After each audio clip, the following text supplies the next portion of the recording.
Good evening to all of you, and thank you for joining us here on 13 Plus this Wednesday night. I'm Mary Coleman. Well, more than a dozen major airports around the country are sinking, costing millions of dollars to address. Investigative correspondent Stephen Stock reports this descending can also cost travelers in delayed and canceled flights and raises questions of airplane safety and wear and tear.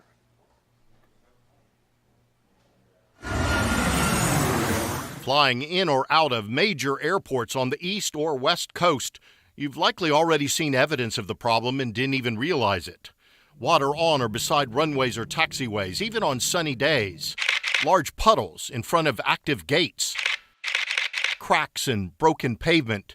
Different levels of concrete where the ground underneath is moving. So those are runways. Dr. Manucher Sherzai and his team analyzed and color-coded precise satellite data that measures this ground movement. So the red is not going good. down. Going It's down. bad. By analyzing 30 years worth of that satellite data, Sherzai's Earth Observation and Innovation Lab team at Virginia Tech found that more than a dozen major airports around the country are sinking. For example, this is San Francisco, right? And look at all the red there. We see majority of these airports experiencing downward motion or differential motion, The technical name for this sinking? It's called subsidence. which has implication for the safety of the runways and maintenance cost. Take a look at some of the satellite radar readings showing airports Boston to Newark, Miami to Fort Lauderdale, Philadelphia to LaGuardia, LAX to San Diego. Sherzai's team examined more than 24 different airports located along the coast. The team found some issues with all but 2 of those airports. The airports with the most significant issues: San Francisco, Tampa, Seattle, Portland, New York's John F. Kennedy, and Washington's Reagan National Airports. What are the implications for these airports sinking? It means quite a bit of maintenance costs, but also running airplanes on a tarmac with the engine on, waiting for the drying the runway may add additional cost. But it's not just sinking, it's the fact that this satellite data shows parts of these airports are moving, either sinking or rising, at different rates. That can cause this: standing water, cracked and uneven pavement, broken pipes, and potholes. We looked through 15 years of NTSB investigation reports and found at least 8 instances across 5 states, mostly involving small aircraft, where potholes or sinkholes were blamed for causing accidents on runways. Ground subsidence and movement so impact safety and future planning that Sherzai and his team have actually briefed the Department of Defense on the issue. What are the implications for safety? I don't want to be dramatic and scare people, but there are possibilities that specifically when runways are wet and don't dry rapidly, airplane, specifically big airplane that needs a significant amount of friction to brake and longer runways to stop, may run into trouble. There are limits to how uneven concrete can be. American Airlines Captain Dennis Tager is concerned that any sinking, cracking, flooding, or uneven pavement that comes along with subsidence might impact aircraft safety. While I'm landing or taking off at a very fast speed, is there an uneven point where I hit it, like your car, and then shudder and damage to my gear or a tire blows out? In fact, this study of airport runways shows that rough runways can damage and shorten the life of an aircraft. It can decrease stability and can even make commonly used aborted takeoffs and landings, called go-arounds, more dangerous. Your investigation has exposed to me just how serious this is. A spokesman for the Allied Pilots Association, the union that represents 15,000 American Airlines pilots, Tager compares sinking runways and taxiways to bad pavement on the highway. The difference is airplanes are heavier and traveling at much higher speeds than cars. It's just like your road's coming apart. But the difference is we're traveling when we hit the ground or on takeoff at near 200 miles per hour. So when you hit an unlevel lip on the concrete, like your car, the faster you're going, the more damage it can do.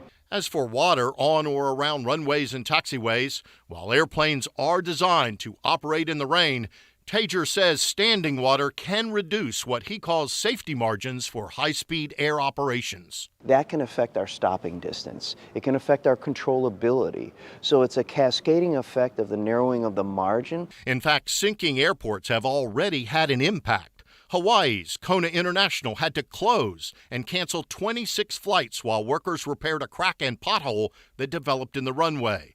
New Orleans Armstrong International has spent about $500,000 fixing issues related to sinking there, though an airport spokesperson says that's to be expected. Yes, we have settlement. No, it's not a problem. Particularly, for the traveling public, the apron is in outstanding shape. The connections to the runway to the airfield are in great shape. San Francisco International has spent another $500,000 and has had to close portions of its runways for at least 90 days since 2016. Resulting in at least 1,100 canceled flights and 13,000 delays.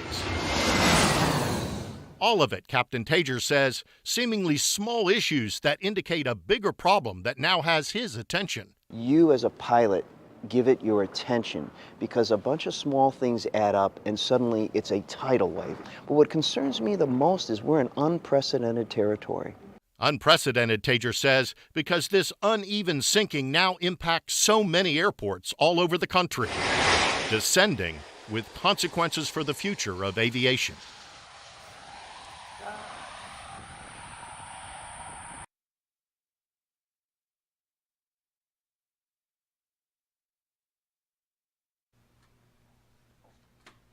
And in our next story for tonight, recommendation posts on Reddit aren't always genuine, as many of us know. In this Watching Your Wallet, consumer investigator Carice Jackman sits down with Wallet Hub to discuss this unique form of spam and how you can spot it.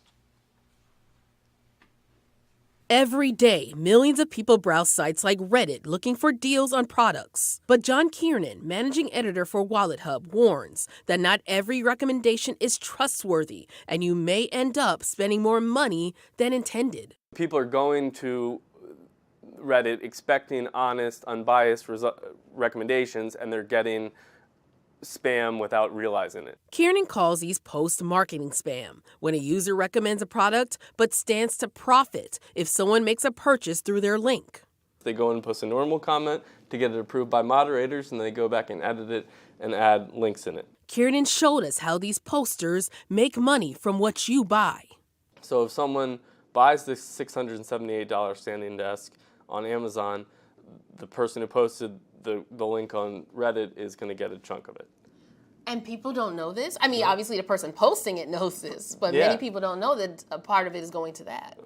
They definitely don't, and that's why they're recommending these specific products. So how can you spot this type of spam? Kiernan says a closer look at the URL can be a red flag. That's kind of a sign that it's an affiliate link and is maybe a little bit less trustworthy. I would also recommend checking out the people's profiles on these sites. If you see they aren't very active, or they're always responding at the same time or with the same type of comment. And if you're interested in a product, Kiernan recommends searching for it separately instead of clicking on the link in the post. With this Watching Your Wallet, I'm Carice Jackman.